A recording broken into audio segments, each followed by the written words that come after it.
Estar bem informado tem um custo. Não estar, custa muito mais. No prazo de 1 ano, Portugal decide o seu futuro em mais 2 eleições, autárquicas e presidenciais. O palco das eleições é aqui. Assine e garanta acesso a todos os conteúdos em observador.pt, agora com 40 € de desconto.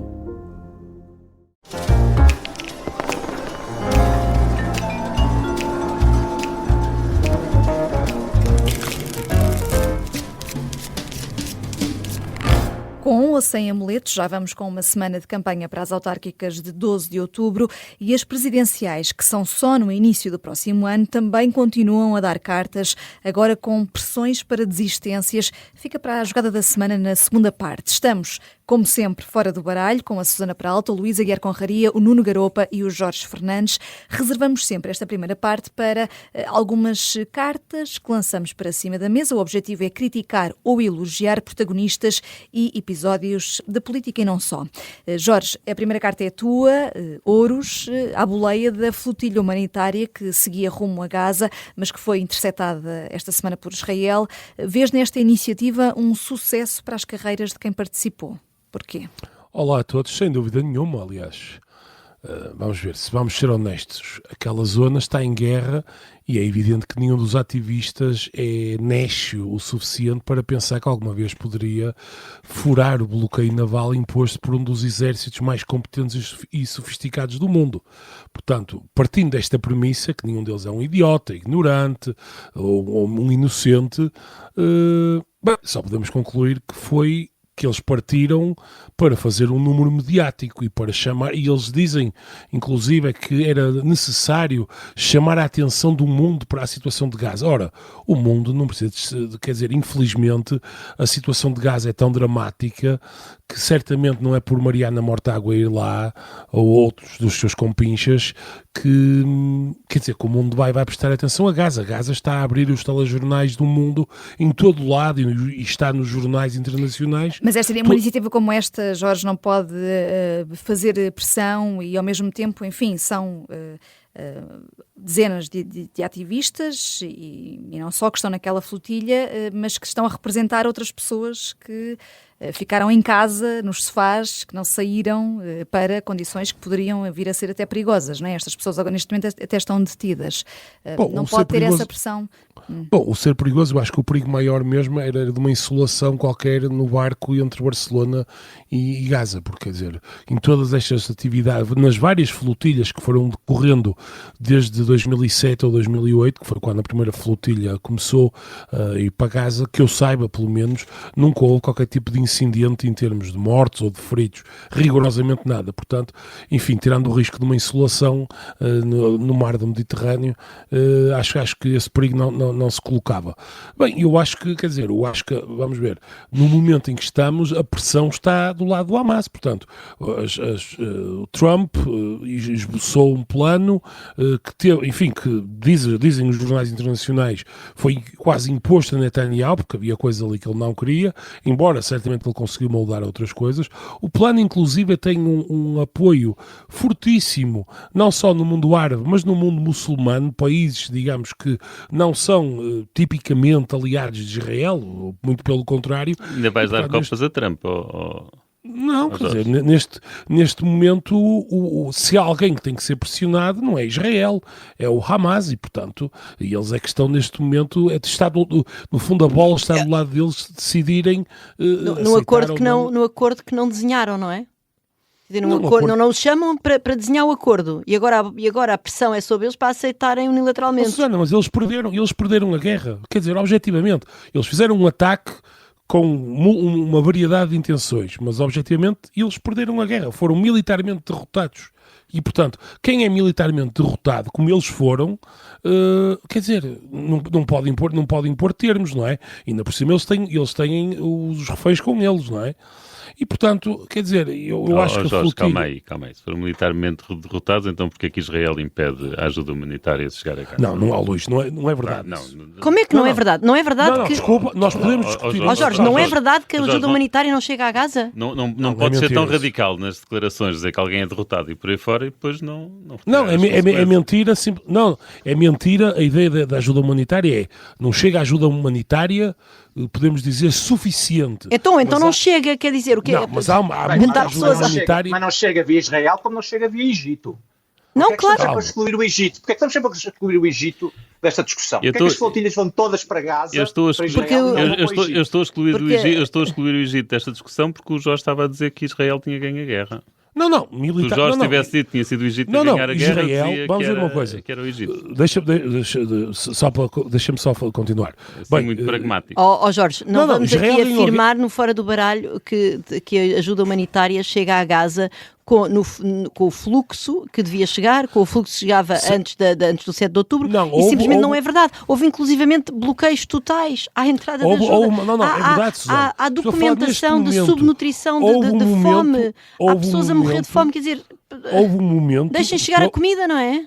Houve um momento, deixa-me falar, houve um momento em que houve de facto um bloqueio total, ali entre março e maio, que houve um bloqueio total. É verdade, eu sei, eu tenho seguido... Neste momento já não é verdade isso. Está bem, mas não interessa, quem conta as calorias para fazer chegar às pessoas e nem sequer cumpre, já há a ideia de contar calorias, quer dizer, de tu teres, como se fosse um aviário, não é? Como se fosse um aviário, vamos aqui contabilizar as calorias que damos a estas galinhas e depois, e nem sequer cumprem esses mínimos de sobrevivência que o próprio Estado de Israel estabeleceu, estipulou. Desculpa lá. Mas isto mostra que Israel ganhou a guerra.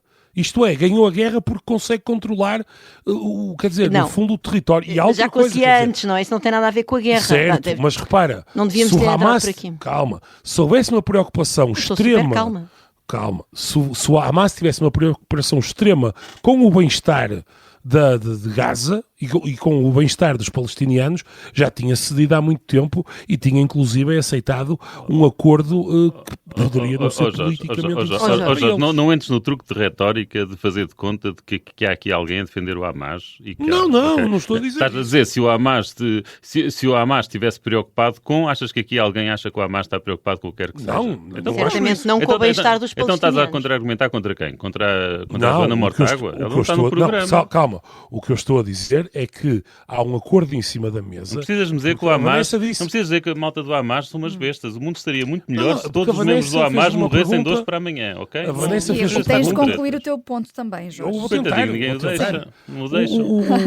A Vanessa fez uma pergunta sobre se a flotilha poderia servir como mecanismo de pressão para Israel. E eu respondi, bem, neste momento quem tem que ser pressionado é o Hamas, porque Israel, Trump, um conjunto alargadíssimo de países árabes, muçulmanos, puseram-se atrás do acordo. E a Palestina? Então vamos esquecer o Hamas. E a autoridade da Palestina? Pagar... Mas a autoridade da Palestina não pode oferecer rigorosamente garantias nenhumas a Israel ou ao mundo na medida em que eles não controlam o Hamas. Quer dizer, há duas fações ali. A Fatah não controla, não controla Gaza. Claro. Jorge, mas posso só dizer uma coisa, pelo menos, mas rapidamente, ou seja, de que forma é que as aspirações políticas do povo palestiniano estão minimamente refletidas nesta proposta de acordo? Não estão. Pronto, é isso. Evidente Obrigado. Que não estão. Obrigado. Infelizmente não é a nossa jogada da semana. Já estou calma. Não, por isso, eu vou terminar já, quer dizer, fui sempre interrompido. Não, por isso, Susana e Luísa, quer dizer, por isso é que eu disse que houve uma derrota.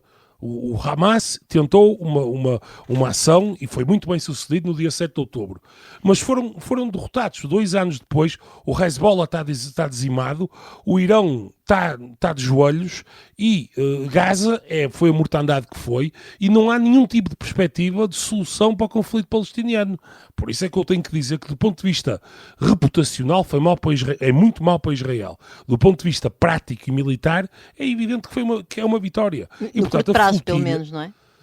A curto prazo e a médio, claro que a longo prazo, enfim, nunca saberemos, não é? E a flotilha, para concluir? A flotilha, é evidente que eles sabiam perfeitamente que não vão fazer pressão sobre Israel, que não há nenhuma necessidade, como eu vi argumentar, de trazer a questão de Gaza para as notícias, porque a questão de Gaza não está esquecida, está a abrir todos os telejornais, não precisávamos que fossem lá estas pessoas. Portanto, a única coisa que eu tenho que concluir é que a flotilha foi um mero exercício de serviço de sinalização de virtude virtude e de pessoas, quer dizer, há pessoas ali que, não é o caso de Mariana Mortágua, que de resto é deputada, mas há pessoas que literalmente vivem disto, de serem ativistas, é o que lhes paga as contas e, portanto, este tipo de ações são extremamente úteis para a profissão e para a carreira deles. E depois a gestão política, até por causa da questão da proteção diplomática dos portugueses que seguiam nesta flotilha, e afinal até eram quatro portugueses, além de Mariana Mortágua, há mais 3. Susana Peralta, Nuno Melo, o Ministro da Defesa, disse que esta ação foi uma ação meramente panfletária e associou a flotilha precisamente ao Hamas, que estávamos aqui a falar há pouco. Sim, eu acho que Nuno Melo tem estado especialmente mal relativamente ao conflito em Gaza, em vários momentos, e esse é um deles, não é? Portanto, quer dizer, vamos lá ver, o que aconteceu foi que houve cidadãos portugueses que não estavam a fazer nada de ilegal, eles estavam a navegar em águas internacionais, e que foram, o objetivo daquela flotilha era humanitário, era levar ajuda humanitária a Gaza. É evidente que também tinham um objetivo de chamar a atenção para o que está a acontecer em Gaza. Quer dizer, eu concordo com o Jorge parcialmente. É verdade que Gaza está muito nas notícias, mas está muito mais nas notícias agora por causa da flotilha e, sobretudo, agora com este desenlace da interseção pelo exército israelita. E, portanto, é evidente... Isso tem sido mais sob o ponto de vista de Israel do que sob o ponto de vista de Gaza, propriamente. Não, mas o que eu acho é que, quer dizer, nós não podemos... Nós temos que... Não podemos também ser assim tão cínicos para dizer que qualquer espécie de ação, de grupos sociais razoavelmente organizados, no fundo da sociedade civil, é evidente que havia ali imensos políticos, mas não havia só políticos, como o Jorge disse. Aliás, a Mariana Mortágua está muito longe de ser a única representante eleita que estava naquela flotilha, contando com os vários países da União Europeia. Não pode haver estas ações da sociedade civil, porque isso é, como disse o Jorge, já disse o que disse, não vamos agora aqui voltar a entrar em debate. Nós também não temos maneira de fazer pressão sobre Israel, porque aparentemente, na Europa agora já começa a haver alguma coisa.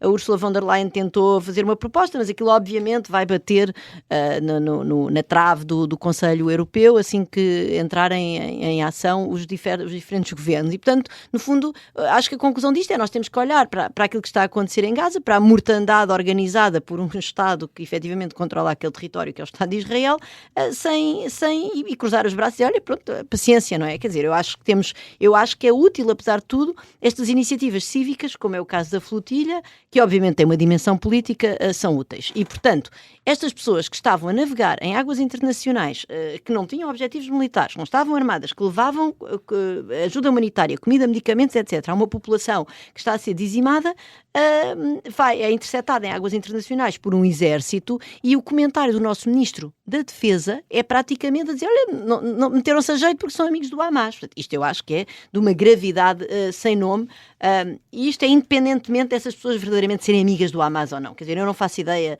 imagino que alguns deles tenham simpatias pelo Hamas, eu não tenho nenhuma simpatia. Não sejas ingênua, não é? Eu imagino, eu estou a dizer... certeza que naqueles 50 barcos... Claro, 40, sim. Havia pessoas com simpatias. Não é só isso, aquilo exige um montante de financiamento que, com grande probabilidade... Sim, é possível.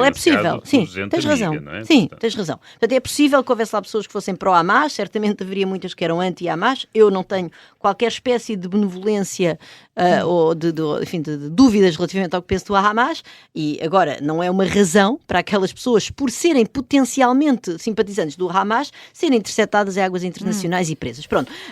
E depois, além disso, soubemos pelo Ministro Rangel, houve esta questão dos caças norte-americanos vendidos a Israel muito rapidamente, que aterraram nas lajes, porque precisavam logisticamente de um ponto intermédio para chegar em Israel. Espanha recusou, porque Espanha não aceita que ser servido de intermédio à venda de armas a Israel. Isto depois acaba por aparecer uma fotografia numa revista da Força Aérea Israelita, etc. Depois o El País pega nisso, etc. Primeiro não aconteceu nada e agora o Ministro dos Negócios Estrangeiros, Paulo Rangel, já veio dizer que sim, senhor, aconteceu, mas coloca a responsabilidade no Ministério da Defesa, que não terá não notificado. Houve uma comunicação prévia. Houve uma falta de comunicação e aparentemente é Nuno Melo. Até Nuno Melo, que não queria o reconhecimento do Estado da Palestina, que acha que toda a gente que vai levar medicamentos e comida a Gaza é porque são amigos do Hamas e que ainda por cima acha muito bem, ou pelo menos não coloca em prática as diligências necessárias para, efetivamente, notificar os restantes membros do governo com tutela sobre estes assuntos da passagem de uma venda dos famosos caças invisíveis, enfim, de caças extremamente sofisticados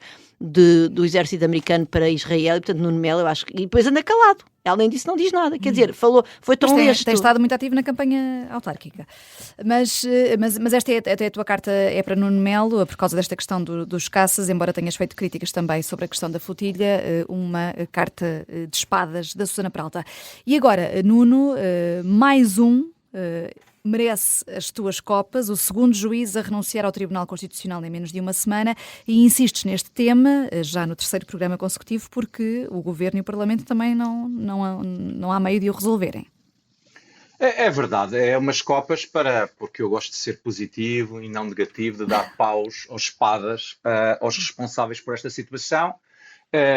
Mas recapitulemos, não é só a questão do Tribunal Constitucional, que neste momento tem 4 juízes para substituir e é possível que venha a ter mais juízes até ao fim do ano para substituir. Não há provedor de justiça, vários conselhos superiores estão a funcionar de forma irregular porque não têm os vogais eleitos pela Assembleia da República, incluindo o Conselho Superior do Ministério Público, que esta semana foi chamado à coação por causa da situação da notícia que saiu sobre as investigações ao juiz Ivo Rosa. E o próprio Conselho de Estado, não é? Que continua também de forma irregular, sem os 5 representantes da Assembleia da República. Posso ser populista? Eu vou ser populista. Não, é só um comentário que se aplica agora. Ainda vamos chegar à conclusão que esses taxas todos não são necessários. Eu ia precisamente por aí, Luís. Ainda bem que o Luís foi primeiro, que assim eu sou menos populista que o Luís. Eu acho que parte do problema está exatamente aí. Ou seja, isto é um tema que os partidos não se querem entender. O Presidente da República, na verdade, que fala sobre tudo, incluindo sobre matérias de competência exclusiva da Assembleia da República, agora usa esse argumento para não falar sobre este assunto, que é o regular funcionamento das instituições, que o afeta diretamente, que é o próprio Conselho de Estado também. Mas o ponto que o Luís levantou parece-me que é o ponto relevante. Isto é um tema que não é mediático, nem preocupa as pessoas, porque é a percepção geral que isto são taxos. E são taxos que, na verdade, não fazem falta nenhuma. E, portanto, o país pode funcionar perfeitamente sem estes taxos. Eu acho que isso vai entroncar, obviamente, no discurso populista, no discurso que depois ficam muito espantados, que o Chega tem 23% e é já primeiro nas sondagens. E, portanto, eu acho que os 2 partidos que se dizem paladinos da democracia e que estão a defender a democracia do populismo, já há muito tempo que deviam ter pensado que isto só vai alimentar mais e mais e mais e mais esta onda de descontentamento que há na opinião pública sobre o regular funcionamento das instituições democráticas em Portugal. E as tuas copas são aqui para o copo meio cheio, que é por ver aqui esta ação de protesto por parte de 2 juízes. De 2 juízes e provavelmente para a semana cá estarei com outras copas para alguém que se vai demitir de alguma coisa destas, mas veremos na próxima semana. Aguardemos. O Nuno encontrou a solução para os naipes. Podes ficar sempre com o mesmo nós todas as semanas com dificuldades em arranjar naipe, tu dás naipes a quem se demite. Há sempre a demissão por semana. É isso. Temos ainda, só para finalizar esta primeira parte, umas copas. É uma carta rainha de copas, não é, Susana Peralta, para Joana Marques, copas aqui do nosso painel, absolvida no processo movido pelos anjos. Sim, é uma excelente notícia, não é? Para Portugal, para os tribunais portugueses e para a liberdade de expressão e para a capacidade que nós temos de ter todos de ir rindo, porque apesar de tudo o mundo está tão negro que rir eu diria, é o melhor remédio. E deixo aqui a minha rainha de copas à Joana Marques. Estiveste a ler há pouco a notícia até, Luís, e reparaste numa nuance no que toca aos argumentos da juíza. Há aqui uma parte que é interessante, é que isto de facto não foi uma carta branca dada aos humoristas. E portanto eu nesse aspecto até estou curioso em saber qual é que vai ser a reação dos humoristas quando lerem a sentença, porque ali a juíza deixa bem claro que humoristas que distorçam uma mensagem e que com isso depois acabem por prejudicar alguém, podem estar sujeitos à censura jurídica. O que ela diz é que neste caso não houve. ok? Portanto, neste caso não houve intenção da Joana Marques de distorcer a mensagem, que não manipulou o vídeo e por aí fora.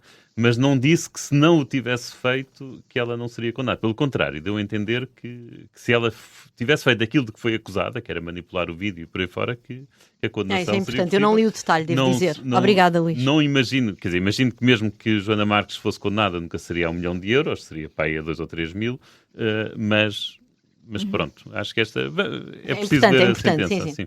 Fica essa ressalva no final desta primeira parte do Fora do Baralho. Fazemos aqui uma curta pausa, voltamos já a seguir.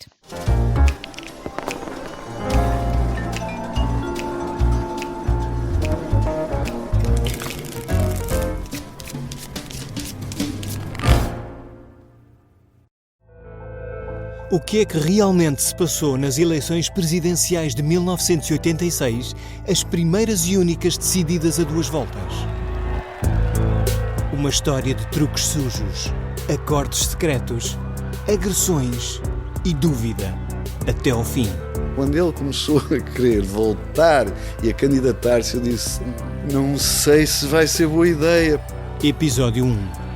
Apostamos no cavalo errado. A eleição mais louca de sempre é uma série para ouvir em 6 episódios que faz parte dos Podcast Plus do Observador.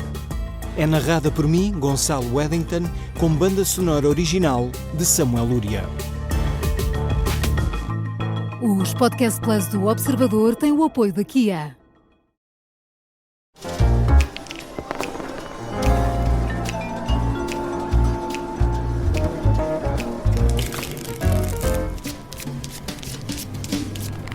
Pode até parecer um jogo de ping-pong, mas é mesmo a jogada da semana do Fora do Baralho entre autárquicas, primeira semana de campanha praticamente concluída, e as eleições presidenciais. Vamos seguir a linha cronológica. As primeiras são as eleições para eleger os representantes dos municípios, a 12 de outubro.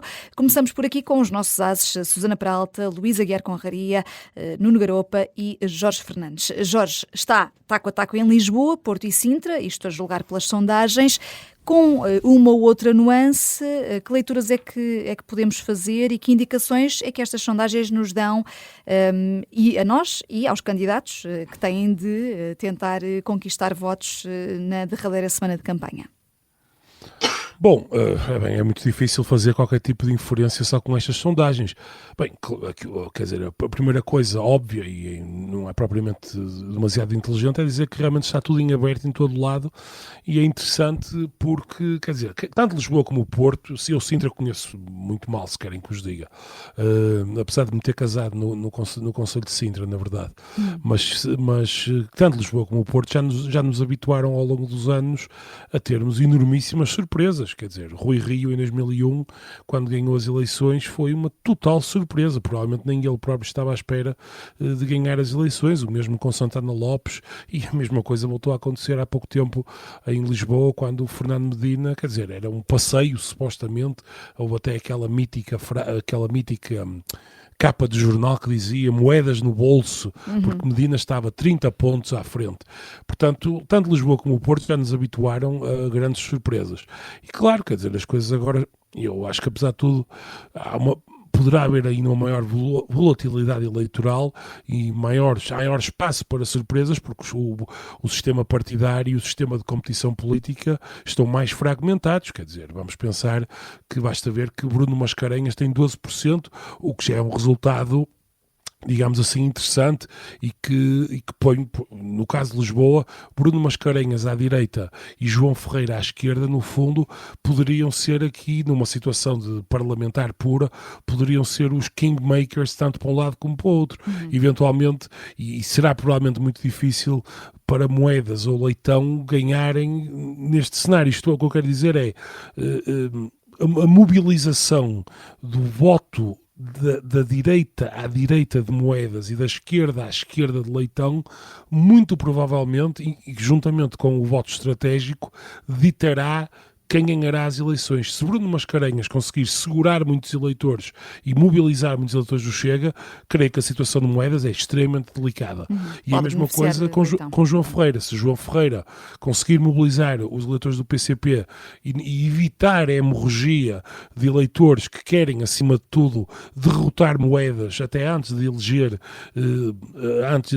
Alexandre Leitão, bom, e tudo isto é altamente, portanto, eu acho que está literalmente tudo em aberto e quer dizer, e Sintra também, uma última nota, também é muito interessante que Rita Matias esteja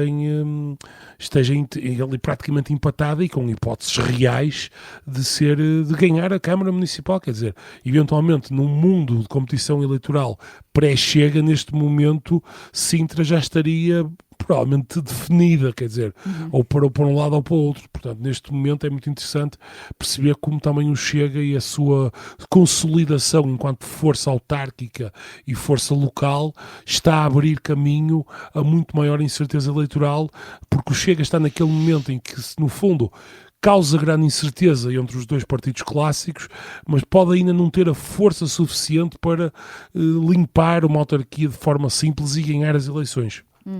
Na RTP, entretanto, no que toca a Lisboa, já debateram todos os candidatos. Os temas fortes desse debate foram a habitação, a higiene urbana, transportes e segurança. Susana, os projetos políticos distinguem-se para um esclarecimento cabal dos eleitores? Estou incluída já agora. Sim, quer dizer, eu acho que o debate de ontem, que é aquele debate de todos, não é? Que é sempre o Carlos Daniel que nos traz esse debate, tanto nas legislativas como agora nas autárquicas, não é bem um debate para definir, digamos, entre as duas grandes candidaturas que estão aqui a ir a jogo, que é de facto a de Alexandre Leitão, a coligação de esquerda de Alexandre Leitão e a coligação de direita de Carlos Moedas.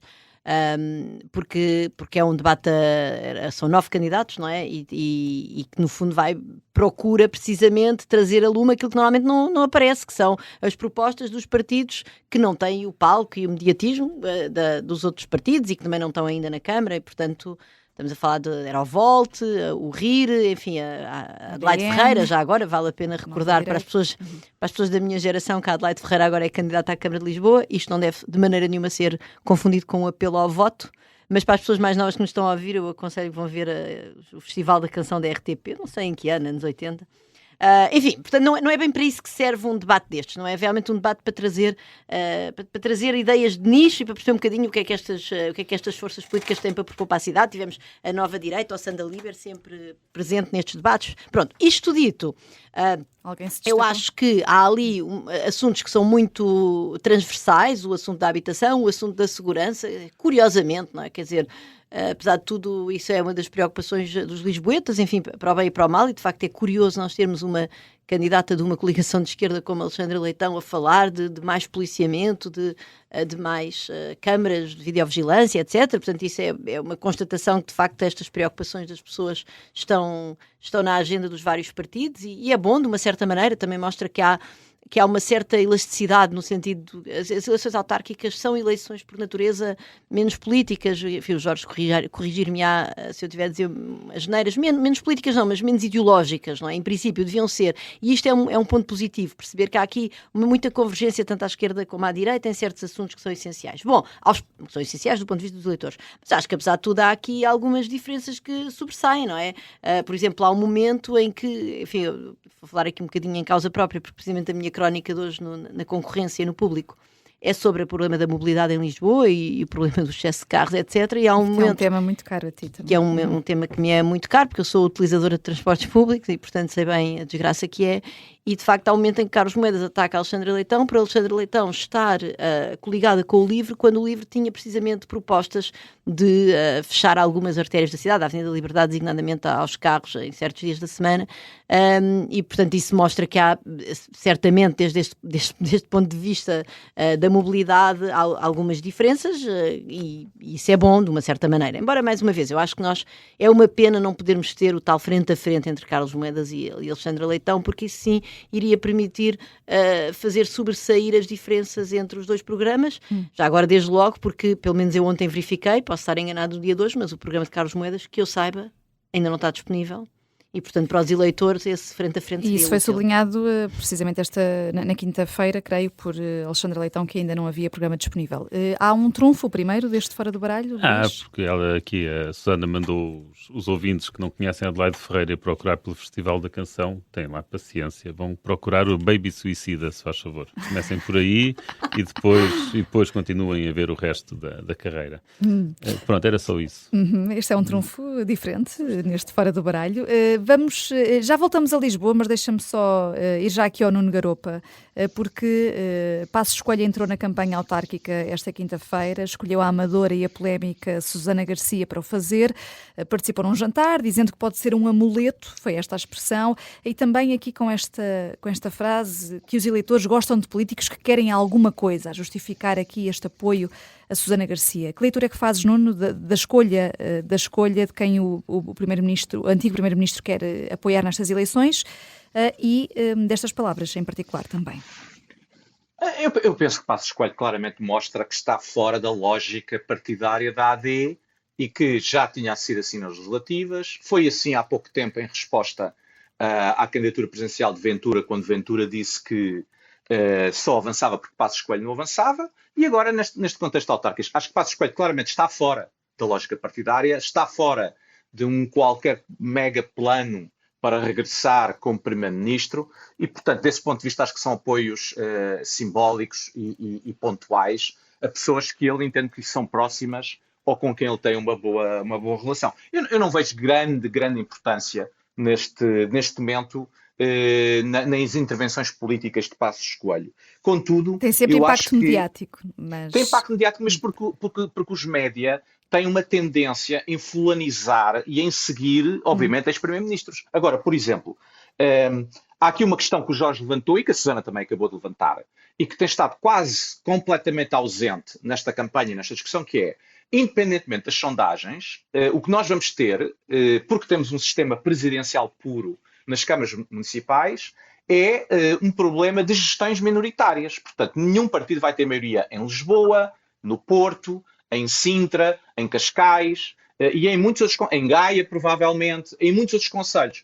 Não há uma reflexão, nem um debate mediático sobre como é que se vai fazer esta gestão. Carlos Moedas passou 4 anos a dizer que não o deixavam governar e que não tem obra feita, concluída, porque não o deixaram governar. Ora, neste momento, a primeira pergunta que tem que se fazer a Carlos Moedas é como é que pensa governar os próximos 4 anos sem maioria absoluta numa Câmara ainda mais polarizada. O mesmo para Alexandre Leitão.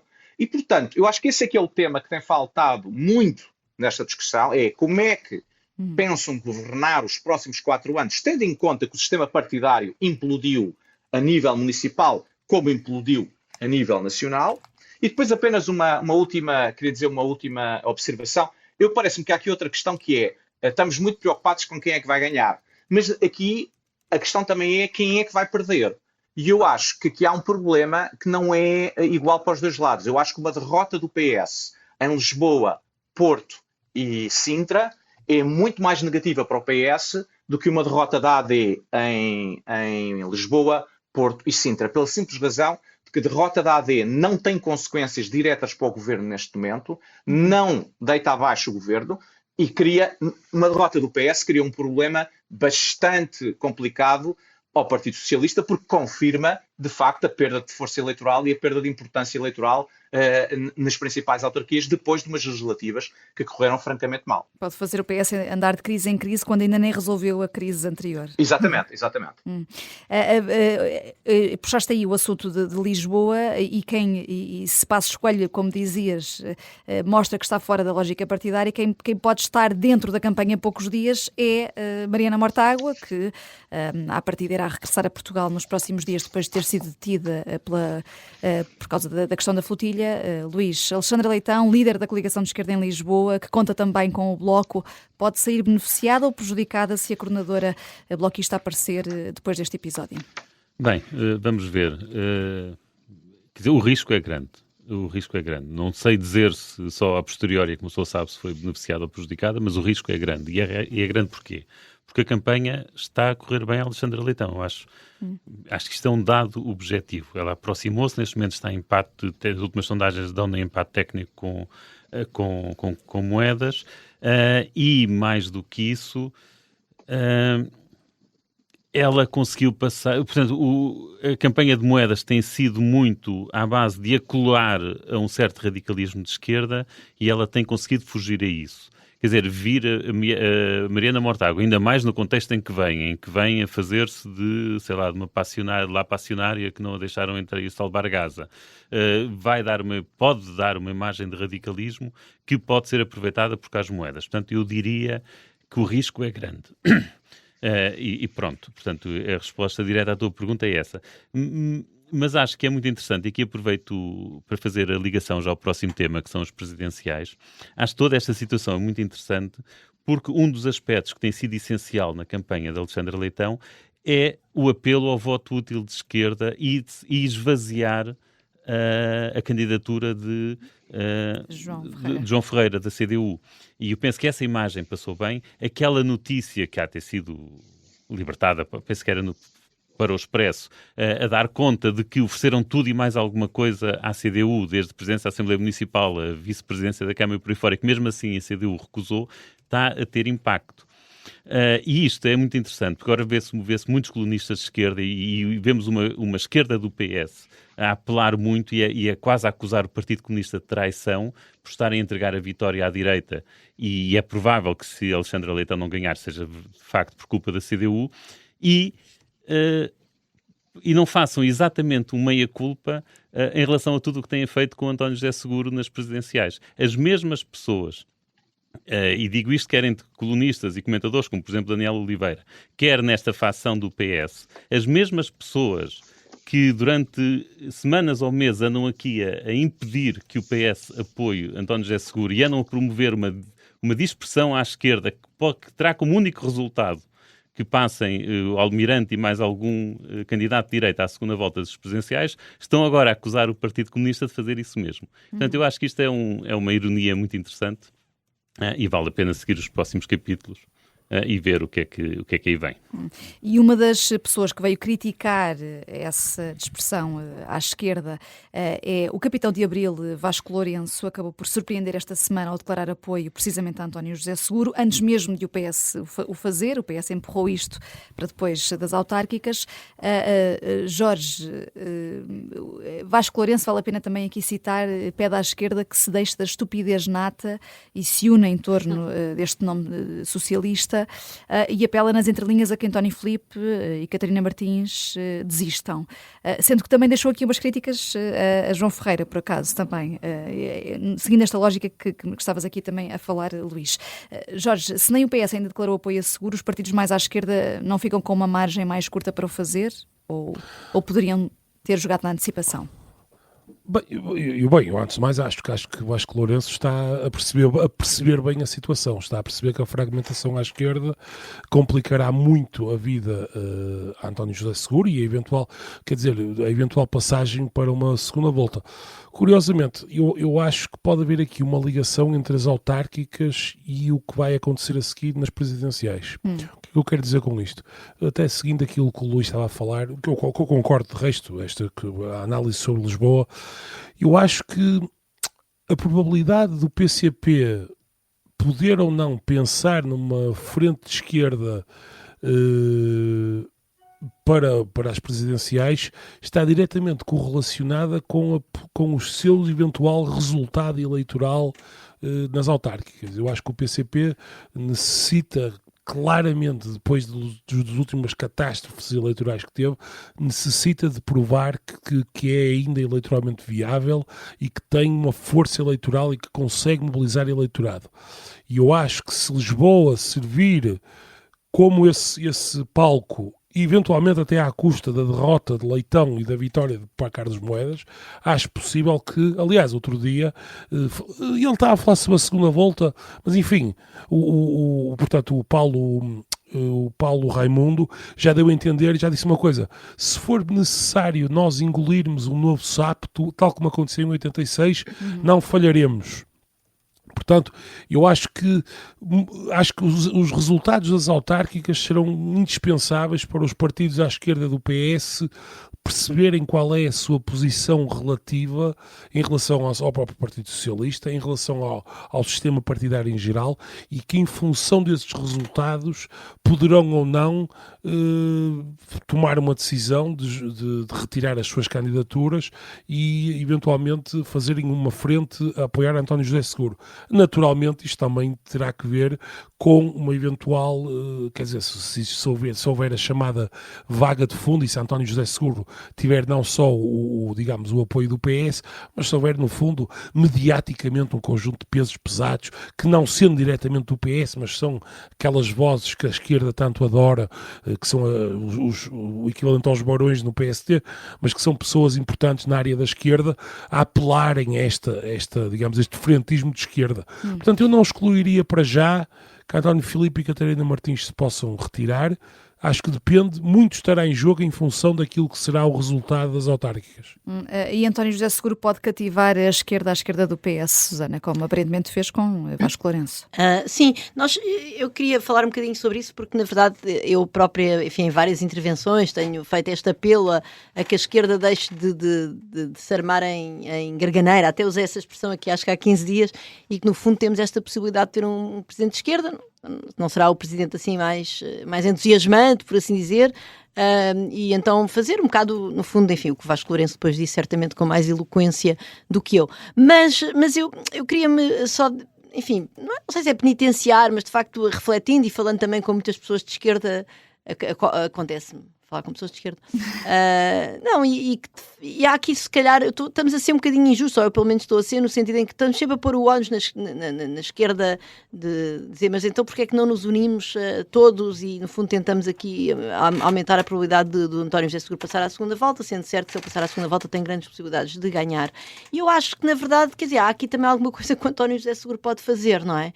E ele tem estado bastante silencioso. Também é verdade que neste momento é o debate das autárquicas e em breve começaremos a fundo nas presidenciais.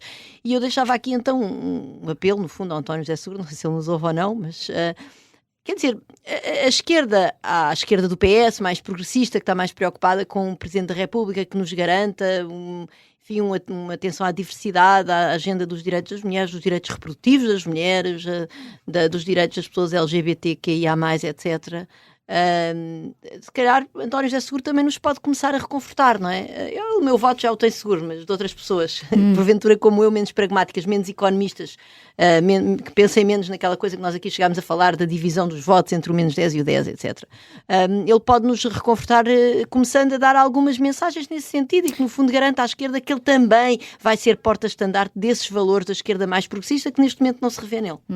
Nuno, só para fecharmos, como é que tem-se estado a acompanhar aí dos Estados Unidos esta esquerda espartilhada? Eu penso que temos a esquerda e temos a direita espartilhada, não é? Portanto, também, há uma implosão do sistema partidário que se está agora também a refletir nas presidenciais. E nas presidenciais a direita até estava mais espartilhada primeiro e agora a esquerda não aproveitou. Exatamente. Agora, aqui também eu, no seguimento do que estava a ser dito, eu continuo a pensar que numa segunda volta entre a candidatura do Almirante, Gouveia de Melo e André Ventura, continuo a pensar que é uma derrota mais complicada de digerir para a esquerda do que para a AD.